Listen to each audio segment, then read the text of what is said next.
Baik, Assalamualaikum warahmatullahi wabarakatuh. Perkenalkan, nama saya Yose Dinata, calon guru penggerak Angkatan 9, Kabupaten Sumbawa, dan hari ini kita melakukan sesi wawancara atau interview bersama salah satu kepala sekolah yang ada di Kabupaten Sumbawa, yaitu Ibu Wiwin. Beliau ini merupakan kepala sekolah SD Negeri Batu Nisung, Kecamatan Labuan Badas. Kita sapa dulu ya. Assalamualaikum Ibu Wiwin. Waalaikumsalam Mas Yosi. Baik, terima kasih loh Bu sebelumnya saya ucapkan atas kesempatan yang diberikan untuk bisa secara langsung mewawancarai Ibu dan dalam tugas guru penggerak yaitu demonstrasi kontekstual. Nah, Ibu, pagi hari ini apa kabarnya?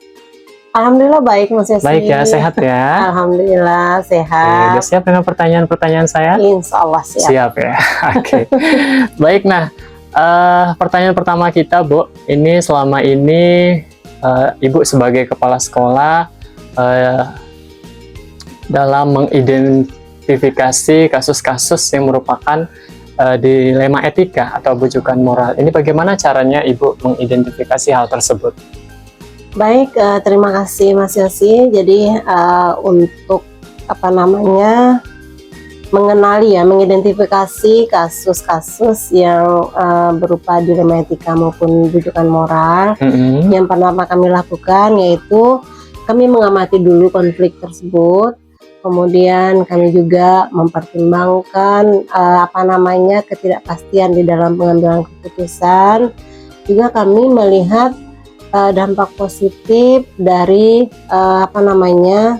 kedua konflik tersebut. Okay. Nah, setelah itu baru kami mengambil keputusan dan tentunya keputusan kami ambil itu harus sesuai dengan nilai-nilai etika dan aturan yang ada di sekolah. Baik. Seperti itu. Nah, untuk pertanyaan selanjutnya nih Bu ya, bagaimana Ibu menjalankan pengambilan keputusan di sekolah Ibu, terutama untuk kasus-kasus di mana dua kepentingan yang memang sama-sama benar atau sama-sama mengandung nilai kebajikan seperti itu. Oke, baik. Jika ada permasalahan seperti itu, kami lebih cenderung ke berdiskusi, berkolaborasi dengan rekan-rekan yang ada di sekolah, sehingga di dalam pengambilan keputusan nanti tidak ada miskomunikasi. Kemudian keputusan kami ambil juga harus benar-benar keputusan yang membawa dampak positif kepada murid kami di sekolah, seperti itu. Baik, nah kira-kira langkah-langkah atau prosedur seperti apa sih yang biasa Ibu Kepala Sekolah lakukan selama ini? Oke, jika ada permasalahan seperti itu, yang perlu kami lakukan pertama ya kami mengumpulkan informasi yang sebanyak-banyaknya. Kemudian kami menganalisis permasalahan. Setelah itu kami berdiskusi bersama di dalam kelompok kami di sekolah, di dalam forum kami di sekolah untuk menentukan keputusan mana yang seharusnya kami ambil, dan tentunya tadi berfokus kepada nilai-nilai etika, kemudian lebih berdampak positif pada siswa-siswa kami di sekolah. Oke. Itu ya langkah-langkah atau prosedurnya ya. Iya. Nah, kira-kira hal apa saja yang selama ini Ibu Wiwin anggap efektif seperti itu dalam pengambilan keputusan pada kasus dilema etika? Yang kami anggap kuat ya dalam kami menentukan, lebih efektif dalam kami menentukan keputusan di sekolah. Yang pertama yaitu komunikasi pertama ya, komunikasi dan diskusi tadi. Jadi dengan adanya komunikasi dan diskusi, maka pengambilan keputusan itu akan mudah kami tentukan. Itu lebih efektif dalam menentukan keputusan di sekolah kami. Oke, baik. Nah, pertanyaan kita selanjutnya, mohon maaf ya sebelumnya ini banyak bertanya ya. Tidak apa-apa. Oke, hal-hal apa saja yang selama ini merupakan tantangan Ibu dalam pengambilan keputusan pada kasus-kasus yang telah terjadi? Tantangan yang biasa kami alami ketika kami menentukan keputusan, jika permasalahan yang kami hadapi itu keputusan yang benar, lawan benar gitu. Kedua-duanya benar gitu. Itu sebenarnya tantangan buat kami itu, tantangan dalam menentukan mana sih yang lebih benar di antara kedua di antara kedua permasalahan yang benar tadi gitu. Jadi itu yang benar-benar berat seperti itu Mas Yogi. Ya apa namanya, selain itu juga waktu pengambilan keputusan itu juga menjadi tantangan buat kami. Ya, karena ada keputusan yang istilahnya harus kami tentukan mendadak gitu, yang spontan harus kami tentukan, itu juga tantangan buat kami gitu, seperti itu. Baik. Selanjutnya Ibu Wiwin, apakah Ibu memiliki sebuah tata cara atau jadwal tertentu dalam sebuah penyelesaian kasus dilema etika? Apakah Anda langsung menyelesaikannya secara langsung di tempat atau memiliki sebuah jadwal tersendiri untuk menyelesaikannya? Bentuk ataupun prosedurnya itu seperti apa sih? Gitu. Untuk jadwal tersendiri kami tidak ada, tidak ada jadwal tersendiri dalam hal penentuan keputusan ini. Tetapi kami di sekolah itu setelah pulang sekolah setiap harinya kami itu memberdayakan komunitas belajar yang ada di sekolah kami untuk merefleksi kegiatan yang sudah kami lakukan dari pagi datang ke sekolah sampai anak-anak pulang sekolah. Jadi di situ biasanya ada beberapa permasalahan yang diajukan teman-teman, itu kami refleksikan. Nah, keputusan apa yang akan diambil itu mereka juga tentukan di situ secara bersama-sama. Berarti tidak ada jadwal pastinya ya? Tidak ada. Baik. Dua pertanyaan terakhir, adakah seseorang atau faktor-faktor apa nih yang selama ini mempermudah atau membantu Ibu dalam pengambilan keputusan dalam kasus-kasus dilema etika? Baik, dalam menentukan keputusan seperti yang saya sampaikan tadi, bahwa kami itu selalu berdiskusi, dan di situ jelas kami membutuhkan orang lain dalam menentukan keputusan, entah itu pihak ketiga atau siapa gitu. Contohnya komite, orang tua siswa, dan tokoh-tokoh masyarakat yang ada di sekitar kami. Itu kami butuhkan sekali masukan-masukan di dalam kami menentukan kebijakan atau keputusan di sekolah kami, seperti itu. Jadi kami tetap membutuhkan pihak ketiga dalam menentukan keputusan. Atau orang lain seperti itu. Orang lain maksudnya pihak ketiga. Serta-merta kepala sekolahnya langsung. Tidak ya. Tidak selamanya keputusan dikeluarkan kepala sekolah itu benar. Betul. Tidak selamanya keputusan yang dikeluarkan kepala sekolah itu bijaksana, ya kan? Nah, betul. Jadi lebih diutamakan diskusi dengan berbagai pihak seperti itu. Baik, ini pertanyaan terakhir ya dari saya. Selesai ini saya langsung pulang loh. Jangan, kita ngopi dulu. Baik. Nah, dari semua hal yang telah disampaikan, pembelajaran apa kira-kira yang dapat Ibu petik dari pengalaman Ibu mengambil keputusan dilema etika? Baik, banyak sekali pembelajaran ya, khususnya yang dapat kami ambil ketika kita dalam menentukan keputusan dilema etika maupun bujukan moral. Yang pertama, di situ kita bisa memahami lebih dalam tentang nilai-nilai kebajikan, tentang nilai-nilai yang berdampak positif kepada siswa, kemudian nilai-nilai etika yang sesuai dengan sekolah kami. Kemudian dari pengambilan keputusan juga kami bisa menentukan dampak positif dari keputusan kami ambil. Seperti itu, baik. Mas Yosi. Luar biasa. Terima kasih. Apa saya boleh minum dulu? Oh, silakan Mas Yosi. Silakan. Sebelum saya akhiri. Semoga jawaban saya bisa membantu Mas Yosi dalam menyelesaikan. Terima kasih Bu. Terima kasih Bu Wiwin. Beliau ini adalah kepala sekolah muda ya termuda di Kecamatan Labuan Badas ya, benar nggak? Semoga ya kedepannya saya juga bisa menjadi sosok seperti beliau ini. Amin. Insyaallah. Baik, terima kasih Bu atas waktunya, dan sekali lagi saya ucapkan terima kasih sudah bersedia untuk diwawancarai. Dan nanti mungkin amplopnya jangan bosan-bosan, jangan bosan-bosan, dan jangan lupa amplopnya disertai. Baik, terima kasih. Akhir kata, wassalamualaikum warahmatullahi wabarakatuh. Waalaikumsalam warahmatullahi wabarakatuh.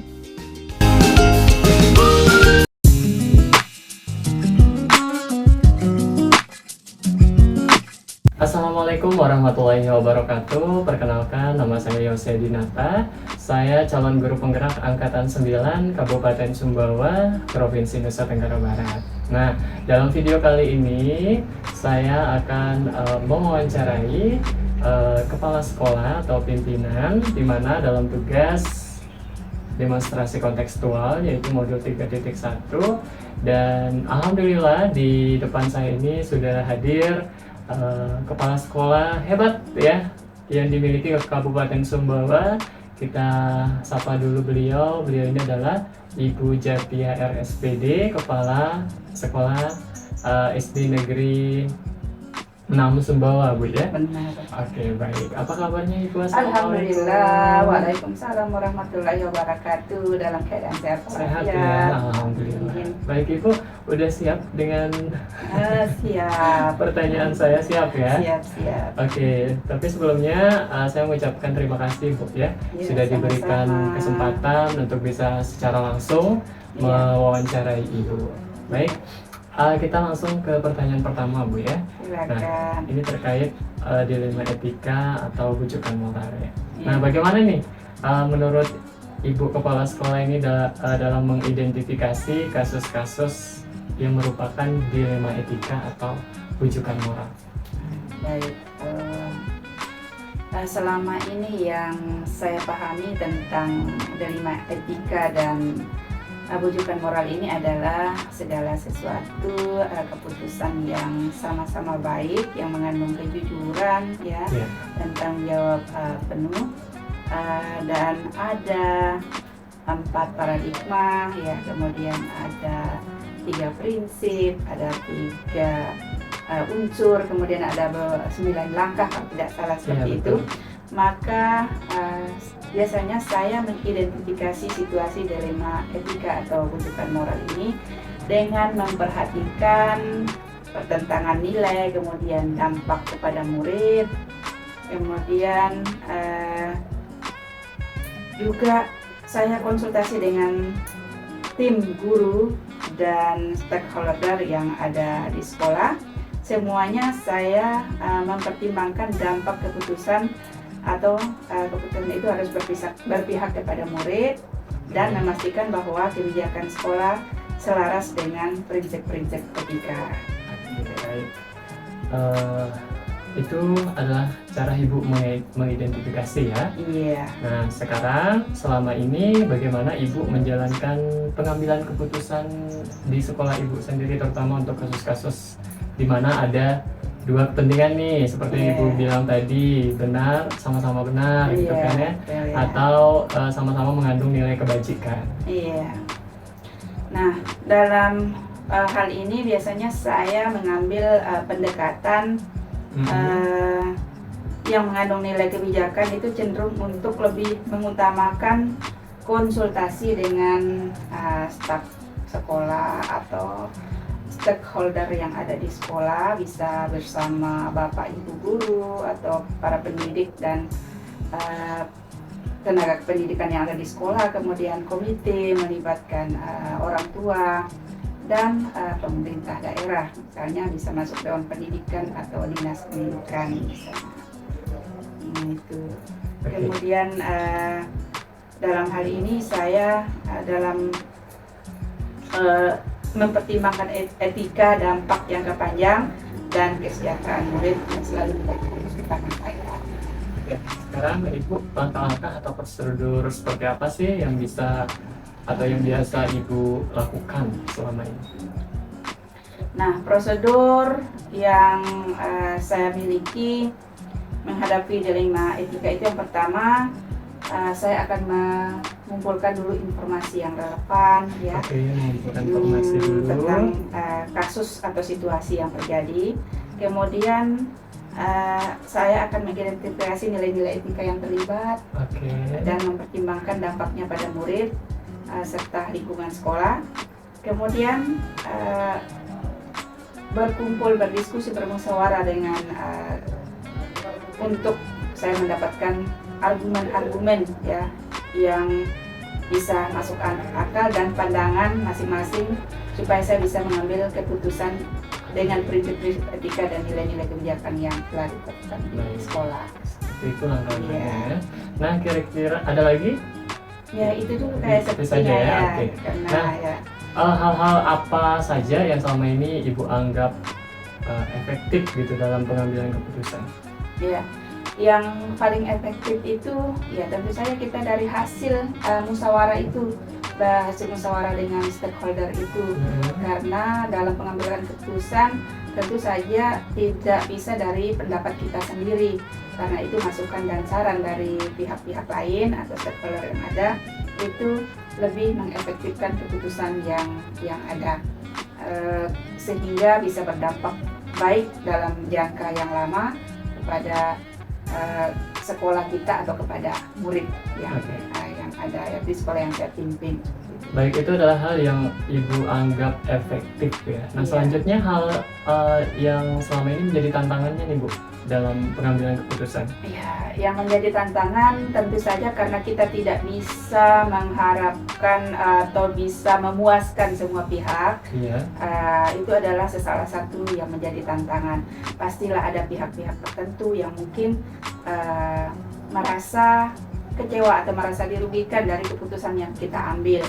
Karena ini mengandung sama-sama nilai kebenaran, tentu saja kita mengambil yang terbaik dari yang baik atau dari keputusan yang baiknya. Gitu. Di antara yang benar ada yang paling Ya, benar. ya, ada yang benar, ada yang paling benar tentu saja. Sama dengan ada yang baik dan ada yang terbaik. Terbaik itu seperti itu. Baik, selanjutnya ada jadwal tertentu nggak Bu dalam penyelesaian kasus dilema etika? Nah, kalau jadwal tertentu yang saya buat secara berkala belum ada, karena saya menyelesaikan permasalahan atau menyelesaikan itu tergantung dari kasus. Saya akan menyelesaikannya dengan secepatnya bila permasalahan atau kasus itu terjadi seperti itu. Tergantung situasi dan kebutuhan yang ada. Seandainya permasalahan keputusan harus segera diambil, maka akan segera saya laksanakan. Kemudian mana keputusan yang harus saya ambil dengan memerlukan waktu lama atau bisa dengan waktu lama berdiskusi dengan stakeholder yang ada, mungkin saya bisa berpikirnya lebih lama. Tapi kalau memerlukan penyelesaian lebih cepat, maka saya harus menyelesaikannya dengan cepat, memutuskannya dengan cepat. Gitu. Adakah seseorang atau faktor-faktor apa yang selama ini mempermudah atau membantu Ibu dalam mengambil keputusan, tentunya dalam kasus-kasus dilema etika ini? Saya kira ada. Di antaranya faktor regulasi ya, faktor aturan atau kode etik. Nah, kemudian juga faktor stakeholder, pendidik dan tenaga pendidikan yang ada di sekolah, kemudian komite dan orang tua, kerjasama yang baik itu saya kira itu adalah dengan segenap stakeholder yang ada itu adalah merupakan faktor yang membantu mempermudah saya dalam mengambil keputusan. Sebelumnya mohon maaf Bu ya, saya ini banyak bertanya ya dari tadi ya. Silakan. Selama saya bisa menjawab. Satu pertanyaan terakhir dari saya ya. Dari semua hal yang telah Ibu sampaikan tadi, nah pembelajaran apa nih yang dapat Ibu petik dari pengalaman Ibu mengambil keputusan dilema etika? Ya, pembelajaran yang dapat saya ambil, yang dapat saya petik dari tentang dilema etika dan kehidupan moral ini, saya kira saya dapat mengambil keputusan yang terbaik dari yang baik itu. Kemudian keputusan yang benar dari paling benar dari yang ada atau yang benar tersebut. Nah, kemudian yang bisa untuk kepentingan orang banyak, itu yang sangat bermanfaat untuk kepentingan yang banyak. Nah, itulah misalnya contoh kasusnya ya, misalnya di sekolah ada yang untuk menaikkan anak-anak itu supaya bisa naik kelas atau mencapai KKM misalnya, mencapai KKM nilai itu kan naik kelas itu harus, tapi kalau anak nilainya tidak mencukupi, bagaimana cara naik kelas itu, nah sementara atau di bawah KKM, maka saya perlu berdiskusi bagaimana caranya supaya anak ini bisa naik kelas atau bagaimana cara supaya bisa mencapai KKM. Betul. Baik Ibu, terima kasih ya, ini pertanyaan sudah habis. Terima kasih, sama-sama. Terima kasih atas waktunya diberikan kepada saya sekali lagi. Mohon maaf Ibu apabila ada salah-salah kata ya. Saya boleh minum dulu? Silakan. Terima kasih. Ya, silakan. Baik, dari beberapa pertanyaan tadi sudah alhamdulillah sudah dijawab, maka berakhir pula sesi wawancara kita pada kesempatan pagi hari ini. Sekali lagi terima kasih Bu, mohon maaf apabila ada salah kata. Sama-sama, saya juga mohon maaf bila jawaban-jawaban saya masih kurang, masih ada yang perlu dibenahi mungkin. Akhir kata, wassalamualaikum warahmatullahi wabarakatuh. Waalaikumsalam warahmatullahi wabarakatuh.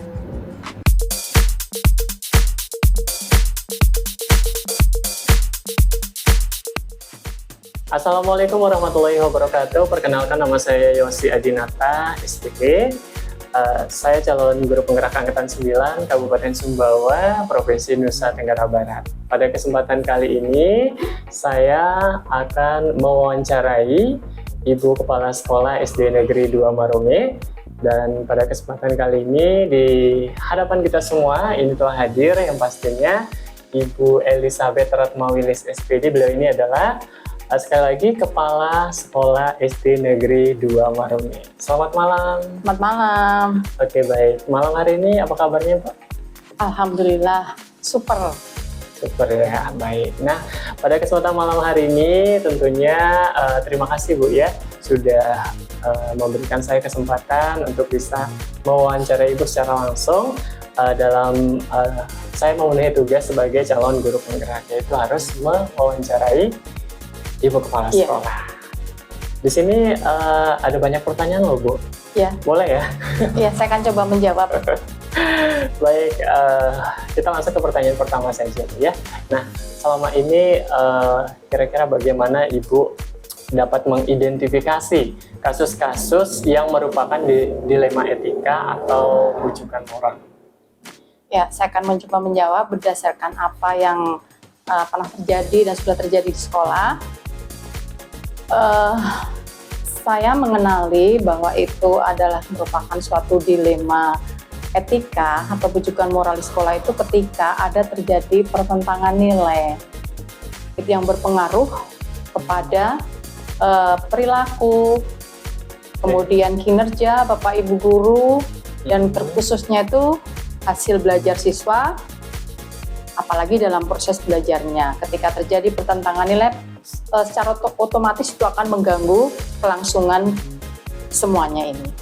Yang kedua adalah adanya ketidakselarasan dengan kesepakatan yang sudah kita sepakati bersama sebelumnya atau yang sudah menjadi kebijakan sekolah. Jadi di situ ada terjadi salah satu aktivitas atau suatu komunitas tertentu yang tidak sesuai dengan kebijakan-kebijakan yang diambil oleh sekolah. Oke, baik. Itu adalah cara Ibu yang mengidentifikasi kasus-kasus seperti itu ya. Nah, selama ini bagaimana Ibu menjalankan pengambilan keputusannya di sekolah Ibu, terutama untuk kasus-kasus yang dimana ada ada dua kepentingan yang sama-sama benar? Ya. Ketika kita berbicara tentang dilema, itu kan artinya ada dua hal yang mungkin sama beratnya, sama benarnya, dan sama-sama mempengaruhi atas keberlangsungan operasional sekolah. Ketika saya menghadapi seperti itu, maka saya akan melihat dulu apakah level dari salah satu dilema ini itu mempengaruhi, apakah dia terlalu besar pengaruhnya terhadap proses-proses kegiatan sekolah. Kemudian apakah dilema etika ini salah satunya itu merugikan atau menguntungkan. Dan kemudian yang tidak kalah pentingnya adalah saya dan Bapak Ibu guru itu akan mengambil keputusan yang menjadi prioritas kita bersama, yang sebelumnya sudah kita sepakati bersama. Oke, seperti itu ya. Iya. Baik, pertanyaan ketiga nih Bu, kira-kira langkah-langkah atau prosedur seperti apa yang bisa Ibu lakukan selama ini? Ya, ketika terjadi Yang biasa Ibu lakukan? Ya, ketika terjadi hal seperti itu, maka pertama yang saya lakukan adalah mencari informasi, mengumpulkan informasi, kemudian mengidentifikasi situasinya itu seperti apa. Kemudian bersama-sama dengan guru berkomunikasi, intinya kita berkolaborasi untuk mencari keputusan yang demokratis, artinya bahwa itu kita sepakati bersama dan itu menjadi yang terbaik buat semuanya. Oke. Baik Ibu, untuk pertanyaan kita selanjutnya, itu kira-kira hal-hal apa saja yang selama ini Ibu anggap paling efektif dalam pengambilan keputusan pada kasus-kasus D5 etika? Ya, yang pertama itu adanya komunikasi bersama dengan Bapak Ibu guru, warga sekolah dulu. Kemudian di situ saya memahamkan bahwa betapa pentingnya mengadakan kolaborasi atau melakukan mediasi-mediasi pendekatan dengan orang tua, komite, bahkan Dinas Dikbud itu sendiri, supaya terjadi persamaan persepsi dan pemikiran tentang apa yang akan menjadi solusi agar tidak mempengaruhi atau mengganggu program-program sekolah ataupun kebijakan-kebijakan sekolah yang telah disepakati. Baik, itu adalah hal yang dianggap efektif oleh Ibu ya. Nah, sekarang hal yang merupakan tantangannya dalam mengambil keputusan itu seperti apa? Ya, tantangan itu identik ya dengan adanya tekanan atau ketidaknyamanan suatu tindakan yang menjadikan Bapak Ibu guru atau warga sekolah itu tidak nyaman. Karena apa? Karena tidak ada persamaan persepsi atau pemikiran. Sehingga kami berupaya di sini adalah melakukan sosialisasi atau melakukan persamaan persepsi dengan memberikan pemahaman-pemahaman tentang visi misi sekolah, program sekolah, ataupun kebijakan-kebijakan yang berlaku di sekolah. Oke, baik. Nah, sekarang Ibu ada jadwal tertentu nggak dalam sebuah penyelesaian kasus D5 etika? Apakah Ibu langsung menyelesaikannya di tempat atau memiliki sebuah jadwal untuk menyelesaikannya? Bentuk ataupun prosedurnya seperti apa yang Anda jalankan? Ya, setiap permasalahan itu pasti ada ya Pak ya. Ada besar atau yang kecil. Kalau yang kecil-kecil itu untuk mencegahnya atau untuk tindakan kuratifnya, kami bersama Bapak Ibu guru melakukan pertemuan-pertemuan rutin untuk menyelesaikan permasalahan-permasalahan yang terjadi yang biasa-biasa saja, bisa disebut seperti itu. Tapi ketika ada permasalahan yang besar, maka kami memerlukan waktu dengan mengambil langkah-langkah yang sesuai dengan ketepatan waktu dan apakah langkah-langkah itu efektif atau tidak. Kita harus membuat langkah-langkah yang direncanakan. Oke, baik, seperti itu ya. Sebelumnya mohon maaf loh Bu, saya banyak bertanya ya. Kita lanjut ya. Adakah seseorang atau faktor-faktor apa yang selama ini yang mempermudah atau membantu Ibu dalam mengambil keputusan dalam kasus dilema etika? Ya, pertama karena dari sekolah sendiri, dari Bapak Ibu guru itu sudah memiliki budaya positif. Jadi ketika untuk memahamkan suatu hal, ataukah itu konflik atau pertentangan nilai, di situ Bapak Ibu guru sudah mempunyai karakter yang positif, artinya lebih mau menerima demi kepentingan bersama. Jadi budaya positif itu adalah melahirkan suatu kebersamaan dan kolaborasi di sekolah kami. Itu Pak. Oke. Nah, yang terakhir nih Bu ya, ini pertanyaan terakhir loh. Dari semua hal yang telah disampaikan, pembelajaran apa yang dapat Ibu petik dari pengalaman Ibu mengambil keputusan dilema etika? Iya, dilema etika itu adalah suatu hal yang sulit untuk kita mengambil suatu keputusan di mana banyak pertimbangan atau pemangku kepentingan yang terlibat di dalamnya, sehingga kita memerlukan langkah-langkah dan pembiasaan sebelumnya ya harusnya